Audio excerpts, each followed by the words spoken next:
ಕಾಯಿ ರೀ ಇದು ಬಂದ್ ಮಾಡ್ಲಲ್ಲ ಹ್ಞೂ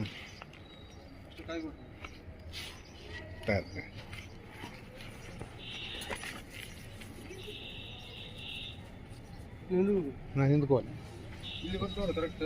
ಹ್ಞೂ ವಿಡಿಯೋ ಬೇಕಿನ್ನ ವೀಡಿಯೋ ಮಾಡ್ಬೇಕ್ರಿ ಸುಮ್ಮನೆ ಯಾಕಕ್ಕೆ ಇದಕ್ಕೆ ಹ್ಞೂ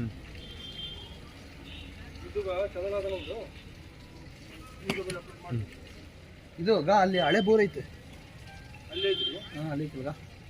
ಇಲ್ಲ ಪರವಾಗಿಲ್ಲ, ದೂರ ಆಯ್ತು ತಗೋರಿ ಅದು. ಅಲ್ಲ ನಾನು ನಿಮ್ಗೆ ಅದೇನು ಇದು ಹೇಳಕತ್ತೀನಿ ಅದೊಂದು ಆ್ಯಂಗಲ್ ಸಿಗುತ್ತಲ್ಲ ನಿಮಗೆ ನೋಡಕ್ಕೆ ಒಂದು ಐತೆ ಅಂತ ಹೇಳಕತ್ತೀನಿ ನಾನು. ಅದು ಜಲ್ಲಿ ಆ ಕಡೆ ಹೋದಾಗ ಹಿಂಗೆ ಸೀದಾ ಹೋಗಲ್ಲ. ಅಲ್ಲ ಐತೆ ಅಂತ ನಿನಗೆ ಗೊತ್ತಿಲ್ಲ ಅಂತ ಹೇಳಕ. Right right. ಅದು ದೂರ ತಗೋರಿ, ಅದಕ್ಕೆ ಸೂಟ್ ಆಗಲ್ಲ. ಇಷ್ಟೇ ಅದ್ರ ನೀವು ಚೆನ್ನಾಗಿದ್ದೀವಿ ಅಂತ ಅದ್ರಾಗ ಇದ್ದು ಮೇಲೆ ಒಂದು 60 ಫೀಟಿಗೆ ಇದ್ದು ಚಲೋ ತಗೋರಿ. ಇವರಪ್ಪ ಇದೇ ಮಾಡ್ತಿದ್ರು.